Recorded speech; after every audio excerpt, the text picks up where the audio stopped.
kefarmasian atau pelayanan kefarmasian. Kalian akan menggunakan alat-alat ini dalam melakukan peracikan bahan obat, baik untuk permintaan resep maupun untuk stok atau persediaan. Oke, mari kita lihat peralatannya. Yang pertama adalah ini namanya mortir dan pasangannya adalah stamper. Alat ini digunakan untuk melakukan peracikan dengan melakukan penggerusan. Jadi alat ini digunakan untuk menggerus bahan obat baik dalam bentuk serbuk maupun dalam bentuk semi padat ataupun cairan. Ini digunakan selain untuk menggerus juga untuk menghomogenkan sediaan. Nah, cara menyimpan stamper adalah seperti ini. Jadi bagian yang besarnya itu mengarah ke bagian kita supaya nanti kalau menggelinding dia arahnya ke depan kita, jadi tidak akan jatuh ke bawah. Nah, kemudian ketika menggerus, nah cara pegangnya seperti ini. Nah, kemudian arahnya adalah berlawanan dengan jarum jam seperti ini. Nah, ya, nih seperti ini cara menyimpannya. Arahnya ya, posisinya, jadi bagian lengkung besarnya atau bawahnya itu menghadap ke arah kita. Kemudian alat berikutnya adalah sudip. Nah, sudip ini biasanya dibuat dari plastik mika, digunakan untuk melepaskan serbuk-serbuk atau bahan obat yang menempel di dinding mortir. Nah, seperti ini. Ini namanya sudip, ya. Kemudian ada kertas perkamen.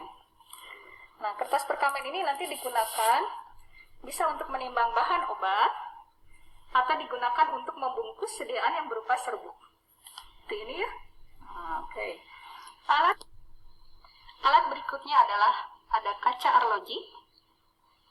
Nah, kaca arloji ini digunakan untuk bisa untuk menimbang bahan yang berupa cairan kental atau bahan cairan yang dalam jumlah sedikit ya, atau digunakan untuk menutup beker gelas yang diisi air panas sehingga untuk mengurangi penguapan ataupun di Erlenmeyer. Nah, itu ya kegunaan kaca arloji. Yang kedua, bahan untuk menimbang cairan adalah cawan penguap. Nah, cawan penguap ini bisa digunakan untuk menimbang cairan yang lebih banyak, ya, dan juga digunakan untuk menguapkan cairan seperti tinktur.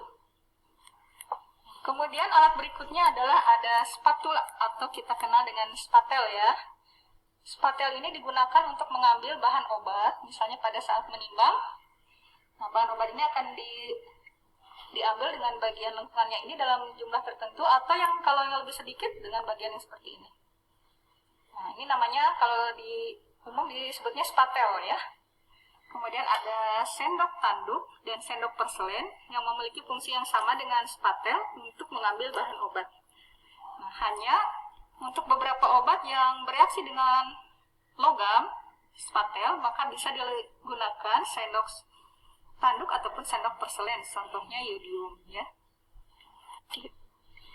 Alat berikutnya adalah yang sering digunakan dalam laboratorium kefarmasian adalah pinset ya. Pinset ini digunakan untuk menjepit anak timbangan. Jadi nanti kalau mengambil anak timbangan itu tidak menggunakan tangan ya. Nah, jadi menggunakan pinset. Nah, seperti ini. Nah, ini untuk meminimalisir lemak-lemak atau kotoran yang ada pada tangan untuk menempel pada anak timbangan. Kemudian alat berikutnya ada Erlenmeyer. Erlenmeyer ini digunakan untuk melarutkan cairan zat padat di dalam cairan tanpa menggunakan batang pengaduk seperti ini digoyang-goyangkan, atau di laboratorium lainnya digunakan untuk keperluan titrasi atau penentuan kadar ya. Kemudian ada gelas kimia atau istilah lainnya adalah beker glass. Alat ini digunakan juga untuk melarutkan zat ya, atau untuk memanaskan cairan. Nah, pada saat melarutkan zat ini biasanya dipakai batang pengaduk ya. Nah, diaduk di sini. Kemudian ada alat berikutnya yaitu pipet. Nah, ini pipet tetes yang terbuat dari kaca. Ini digunakan untuk mengambil bahan obat dalam bentuk cairan dalam jumlah sedikit tentunya ya, dalam jumlah tetesan. Anak-anak, alat berikutnya adalah gelas ukur. Nah, ini gelas ukur ini ada beberapa jenis ya, dari mulai yang ukuran kecil, misalnya 10 mili, ada yang 25 mili, 100, dan seterusnya ya.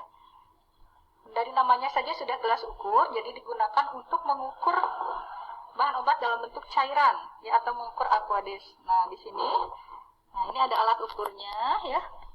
Akan diambil datanya dengan melihat meniskus dari cairan tersebut ya.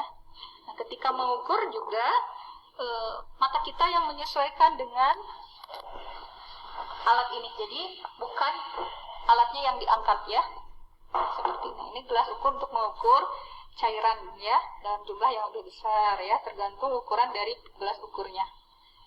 Alat berikutnya adalah corong gelas. Nah, corong gelas ini digunakan untuk memindahkan ya bahan obat dalam bentuk cairan, misalnya dari mortir mau dimasukkan ke dalam botol sediaan, tapi khususnya untuk sediaan berupa larutan dan tidak digunakan untuk sediaan yang berupa suspensi atau emulsi. Corong ini juga digunakan untuk menyaring. Nah, menyaring sediaan atau bahan obat yang mau diambil cairannya saja atau dibuang dalam ampasnya. Nah, ini digunakan dengan dilapisi dulu dengan kertas saring ya. Kemudian alat berikutnya adalah botol semprot. Nah, ini botol semprot ini diisi dengan aqueous. Ya, aqueous ini diperlukan untuk beberapa hal, misalnya untuk melarutkan zat ya, atau untuk membilas alat-alat yang akan digunakan. Kemudian alat berikutnya adalah tang crucible. Nah, ini semacam alat penjepit ya. Ini dipakai untuk menjepit cawan. Nah, seperti ini. Nah, misalnya kita akan mengambil cawan dari alat pemanas karena panas, maka kita diberikan bantuan menggunakan tang ini dengan kita memegang alas juga ya, misalnya lap ya. Nah, ini dipegangnya jadi tidak dengan tangan, dengan alat ini ya. Kemudian ada penjepit kayu. Nah, ini juga kalau di lab kimia nih digunakan untuk menjepit tabung reaksi pada saat pemanasan. Di sini juga bisa dipakai untuk menjepit cawan seperti ini ya. Tapi ini harus hati-hati juga ya, karena kadang-kadang longgar ya. Nah, ini dengan penjepit kayu untuk mengambil cawan yang sedang dipanaskan di kompor atau di pemanas ya.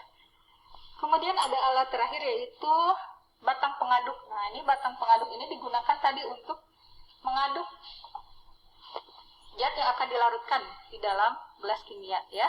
Ini gunanya seperti ini ya.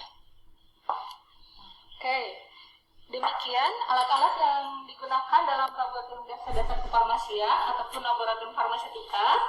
Mudah-mudahan kalian dapat menggunakannya dengan baik dan dengan tepat sesuai dengan penggunaannya. Terima kasih. Assalamualaikum warahmatullahi wabarakatuh.